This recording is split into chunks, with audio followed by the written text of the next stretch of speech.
Fala aí, gente. Me chamo Felipe.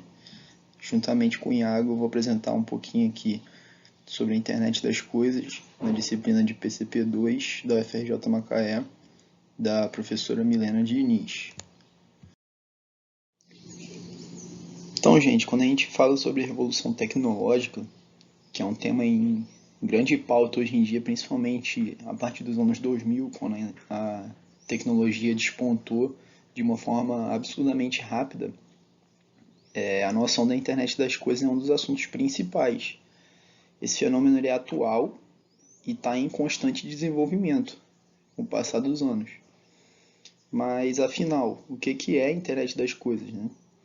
Então, de forma mais simples, a internet das coisas é o modo como os objetos físicos vão estar em conexão e comunicação entre si, e comunicação direta com o usuário também, utilizando sensores inteligentes e software, que vão transmitir dados para uma rede de dados, como se fosse um grande sistema nervoso realmente, possibilitando a troca de informações entre dois ou mais pontos. Ou seja, o resultado disso daí vai ser um planeta mais inteligente e, de certa forma, mais fácil de se viver, né? Então, basicamente, de que coisa que a gente está falando? Seria qualquer coisa realmente, desde um relógio, uma geladeira, carros, máquinas, computadores, smartphones, enfim, tudo isso daí vai estar em uma grande conexão, um se comunicando com o outro, para deixar a vida do usuário mais fácil, certo? Então, qualquer utensílio mesmo que você consiga imaginar, ele pode entrar para o mundo da internet das coisas. Através dessa conversa que eles vão ter, o usuário ele vai ter muito mais conforto, produtividade, informação e praticidade realmente. Então, coisas do cotidiano podem se tornar inteligentes e ter suas funções ampliadas. Isso daí a gente pode fazer por meio do cruzamento de dados. Então, dando um exemplo de uma coisa que já tem hoje em dia, por exemplo, o Apple Watch. Quando você tem um Apple Watch, ele faz o cruzamento de dados com o seu celular e com o Bluetooth do carro. E aí ele percebe um padrão nos seus movimentos. Então, por exemplo, quando você entra no carro para ir trabalhar, ele já percebe que naquele mesmo horário, quase que todo dia, você vai trabalhar no mesmo local. Então ele já te dá ali as informações de trânsito, de quanto tempo que você vai demorar para chegar no seu local de trabalho. Às vezes te dá uma estimativa da hora que você vai chegar, somado com quantos minutos que você vai demorar para chegar. Pode até te dar uma informação a respeito do trânsito, de qual caminho ir. Ou seja, através desse cruzamento de três componentes que tá na sua vida, que é o seu relógio, o seu celular e o seu carro, ele consegue criar essa praticidade, essa facilidade de ter essas informações ali em tempo real, mesmo sem você solicitar. Na, na verdade, as oportunidades que a internet das coisas traz são gigantescas, coisas que a gente não pode nem imaginar hoje em dia, né? Se a gente pensar em exemplos de dispositivos vestíveis, né, que a gente chama, como foi o exemplo do Apple Watch que eu dei agora há pouco, os relógios inteligentes, é mais fácil da gente perceber isso daí em ação. Ali eu coloquei uma imagem também de, por exemplo, uma tranca que é utilizada através do seu smartphone ali para abrir a porta, enfim. São coisas que a gente consegue ver mais no nosso dia a dia, a gente consegue entender melhor, né? Mas essas oportunidades não terminam por aí, são gigantes, então esses exemplos clássicos aí são mais fáceis de a gente perceber. Só que, assim, existem outras possibilidades que muitas vezes realmente a gente nem considera. Por exemplo, peças de aeronaves, estruturas de plataforma de extração de petróleo. Isso daí tudo ela pode ser conectada através da internet. Isso daí vai, por exemplo, prevenir acidentes, vai conseguir fazer com que a gente detecte problemas em tempo real, né? Então, se um objeto é eletrônico, ele vai ter potencial para ser integrado à internet das coisas. Peças de avião, enfim, são diversas coisas que vão facilitar e deixar até mais segura a nossa vida, né? Podendo contar com essa proteção que é ter essas informações em tempo real, evitando muitos acidentes que a gente já teve aí, derramamento de petróleo no mar, que causa um impacto ambiental gigantesco, né? A gente pensar em conseguir evitar isso daí tudo, queda de avião realmente, que apesar de ser raro, acontece, e quando acontece é uma catástrofe gigantesca, né? Então, através da informação em tempo real, a gente consegue mitigar esses riscos todos aí. Boa noite, pessoal. Seguindo aí o passo do que o Felipe falou a respeito das peças da aeronave, da comunicação inteligente para a extração de petróleo, por exemplo, tem-se um grande foco em relação à internet das coisas de conseguir direcionar esses avanços para as coisas mais úteis do nosso dia a dia, né? E a partir daí a gente consegue entender um pouco mais dessa imagem que está aí no slide e extrair o termo Smart Cities. A ideia das chamadas cidades inteligentes é exatamente de direcionar os avanços na tecnologia e armazenamento para o ambiente que nós vivemos. Como, por exemplo, desenvolver sistemas de transporte, de controle de resíduos, de energia, coisas que realmente irão buscar a melhoria, né, da qualidade de vida nas cidades. Também, como foi falado no início da nossa apresentação, a ligação entre essas coisas e nós ela é feita de maneira até que simples, pois nós podemos interagir e colher informações desses sistemas inteligentes usando apenas nossos celulares e relógios, por exemplo. Coisas que hoje em dia a grande maioria das pessoas possui. Para trazer mais alguns exemplos assim um pouquinho diferentes, podemos ver a ligação entre a internet das coisas e a cidade inteligente na questão, por exemplo, da coleta de lixo, onde os caminhões eles podem ser alertados de onde tem lixo que precisa ser coletado. E aí ele vai lá e coleta. Traçando uma rota inteligente, ele vai lá e coleta. Sensores nos nossos carros que podem nos avisar, por exemplo, onde tem vaga, que o carro se encaixe, entendeu? No meio da rua. E também com relação ao transporte público, onde os ônibus eles vão poder, por exemplo, atualizar a localização em tempo real. É o que já acontece, por exemplo, no sistema de metrô.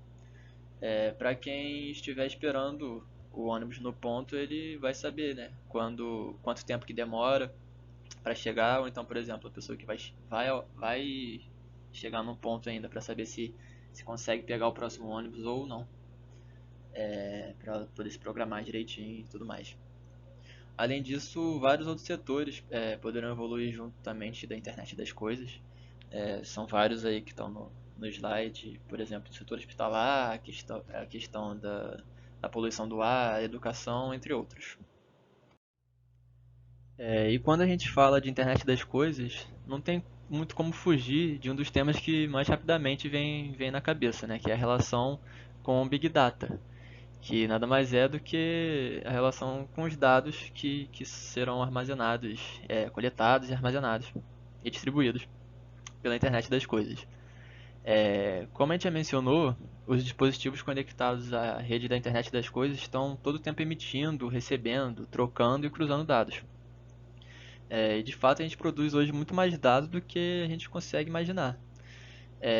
O CEO da Clear, o John McDonald, ele disse que os dados são agora os grandes criadores e destruidores do valor de negócio. E errado ele não está, né? Vale a gente ver aí no slide que, por exemplo, a maior empresa de hotéis do mundo, a Airbnb, ela não é dona de nenhum hotel. A maior empresa de varejo do mundo também não é dona de nenhuma loja. E a maior empresa de aluguel de carros do mundo, a Uber, ela também não é dona de nenhum veículo. Então, assim, essas três e várias outras empresas, elas não possuem o que seria considerado, entre aspas, normal para os seus setores. Mas elas possuem talvez a coisa mais importante de todas nos dias de hoje. Todas elas são donas de dados. E um problema que muitas empresas poderão enfrentar em relação aos dados é a quantidade de informação que todos esses dispositivos irão produzir.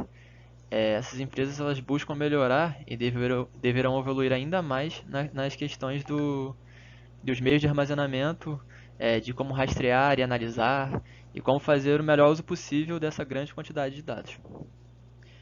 Relacionado a esses meios de armazenamento, eu já vou até dar um pequeno spoiler do próximo tema que o Felipe vai tratar, que tem a ver com a segurança da informação, que é um tema importantíssimo para ser evoluído ainda mais dentro desse tema geral de internet das coisas. E aí, gente, a gente chega num tema bem interessante e ao mesmo tempo bem preocupante, né? Que é qual seria o maior risco em relação à internet das coisas mesmo.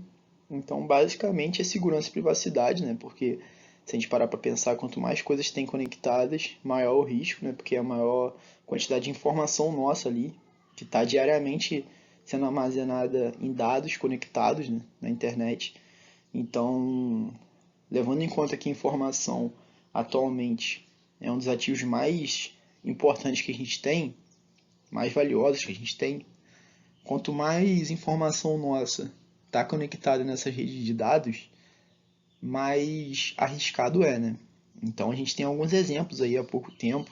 Inclusive a Netflix soltou um documentário chamado Dilema das Redes, que é um documentário que fala a respeito do quanto que é perigoso isso daí. É um documentário até bem chocante, que ficou bem popular. Inclusive recomendo que quem não tenha assistido ainda assista, porque é muito importante estar ligado a respeito desses riscos que a gente corre.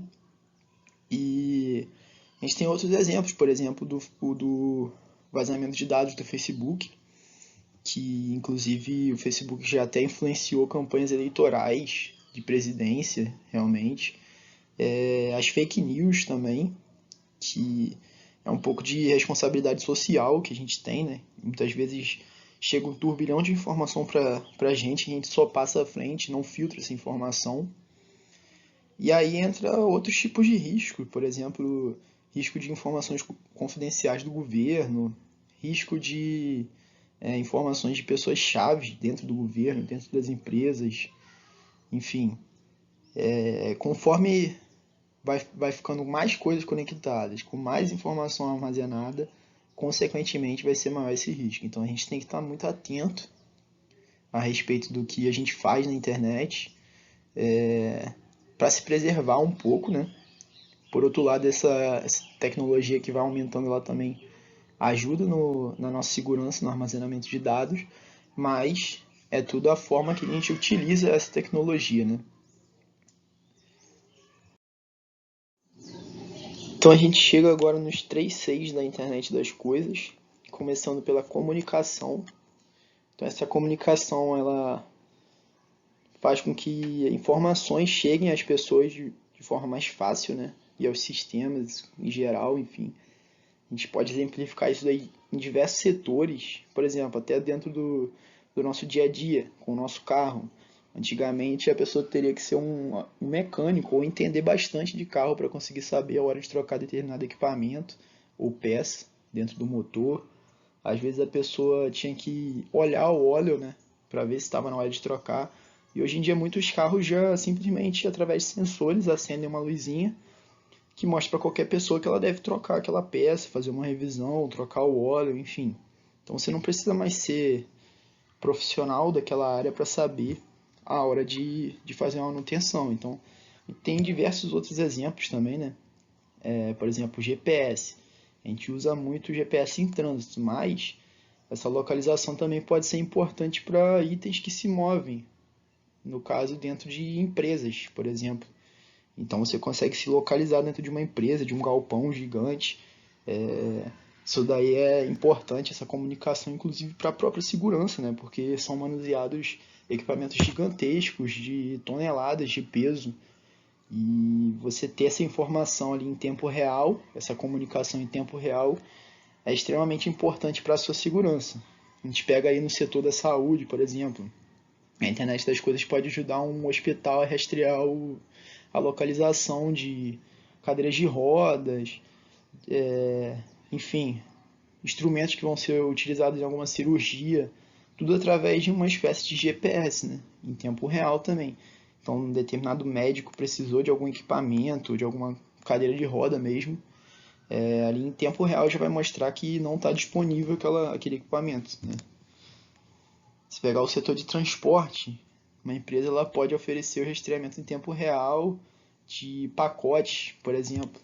Então, eu preciso saber onde é que está minha encomenda, eu consigo ver isso daí em tempo real, através de rastreamento. E aí a gente chega no segundo C, né, da internet das coisas, que seria o controle e automação. Então, em um mundo conectado, uma empresa ela terá visibilidade em relação à condição de um dispositivo. Então, em muitos casos, uma empresa, um cliente, ele pode controlar remotamente um dispositivo. Então, a gente pode dar alguns exemplos disso daí. Uma empresa ela pode, de forma remota, ligar ou desligar um equipamento específico, ou ajustar alguma temperatura em um ambiente que precisa desse controle de clima. Tudo através desse controle e automação que fica muito mais fácil com a tecnologia que a gente tem hoje em dia, né? Enquanto isso, um cliente ele pode utilizar a internet das coisas para desbloquear o seu carro ou ligar a máquina de lavar, por exemplo. São diversos exemplos aí que a gente tem através desse avanço da nossa tecnologia e da internet das coisas que facilita nesse controle de automação mesmo. E, por fim, o último C seria custos reduzidos, né? Que é muito importante, já que a gente vive num modelo capitalista, onde nosso maior objetivo é aumentar o lucro. E para aumentar o lucro, ou a gente reduz custos, ou a gente aumenta a receita. Então, reduzindo custos, consequentemente, a gente vai conseguir aumentar os lucros também, né? Basicamente, muitas empresas hoje em dia já adotam a internet das coisas para economizar dinheiro. Então, através de dados de desempenhos reais e integridade, por exemplo, de equipamentos, a gente consegue deixar de ter só uma estimativa, né? A gente consegue ter dados reais mesmo. Então, as empresas, em especial as indústrias mesmo, param de perder dinheiro por conta de falhas de equipamentos, né? Antigamente, a empresa acabava esperando o equipamento falhar para fazer a manutenção, justamente por não ter esse controle em tempo real. E aí não é só a questão da manutenção, que ela vai gastar um dinheiro ali, é também a questão de ter que parar a produção, ter que parar a engrenagem ali, que é muito importante na produção, para conseguir fazer a manutenção, porque o aparelho já quebrou, né? Hoje em dia, com esse controle em tempo real, você consegue criar estratégias para fazer essa manutenção, otimizando ali sua produção. Então, isso tudo através dos sensores, né, que podem medir os itens, os componentes, as peças realmente da máquina. E aí você consegue reduzir custos.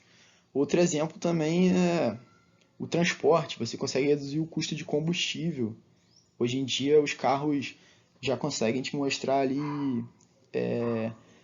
o gasto médio de combustível, né, que você está fazendo. Então você consegue ter noção ali de quanto que você precisa de combustível para percorrer determinada distância. Isso daí é importante até para a gente no nosso dia a dia, mas se você pegar em larga escala indústrias mesmo que precisam desse combustível, fazer esse controle aí reduz os custos de forma gigantesca, porque não é só um carro, não é só um caminhão, são vários, né? Então, reduzindo um pouquinho de cada um, tendo uma noção de cada individualidade ali dentro, no montante final é uma redução de custo gigantesca. Então, é mais uma oportunidade da internet das coisas, né? E esses três Cs aí são essenciais para entender a importância que é essa conectividade toda. E agora, voltando aqui só para finalizar a apresentação do nosso seminário, eu vou falar um pouquinho do que a gente pode concluir com tudo isso, né? Durante o último século, mais intensamente assim na última década, nós vimos surgir um campo de dados global. Os objetos e as pessoas elas emitem uma enorme quantidade de dados todos os dias. E graças às tecnologias e os estudos relacionados, a internet das coisas e os dados que geramos, eles são exemplos das coisas que passamos a ver, a entender e até conseguir usar a nosso favor. E é exatamente isso que a internet das coisas vem mudar na nossa realidade. Tudo à nossa volta tem e passará ainda mais a ter inteligência, a estar conectado, de modo que a gente pode ter cada vez mais acesso aos dados e, consequentemente, à informação. No fundo, a gente tinha um mar de dados que a gente não fazia ideia que existia, de como tratar, e agora a gente já é capaz de conseguir colocar inteligência e transformar esses dados em informação, que aí vai virar, no final das contas, conhecimento e sabedoria para a gente. E uma vez que a gente consegue perceber esses padrões desses dados, a sociedade vai cada vez mais se tornar eficiente, aumentando a produtividade e melhorando a qualidade de vida das pessoas e do planeta como um todo. A grande dificuldade em relação a tudo isso, como foi dito, está relacionado com a coleta de dados, o armazenamento e o compartilhamento adequado desses dados, que com segurança e proteção tudo tende a caminhar melhor. Mas apesar disso, é um segmento muito animador e que a gente deve acompanhar de perto, seguir acompanhando de perto, porque ele tem tudo para ser o futuro de tudo, né, da nossa humanidade e do nosso planeta também. E é isso, pessoal. Agradeço aí cada um de vocês pela atenção e até a próxima.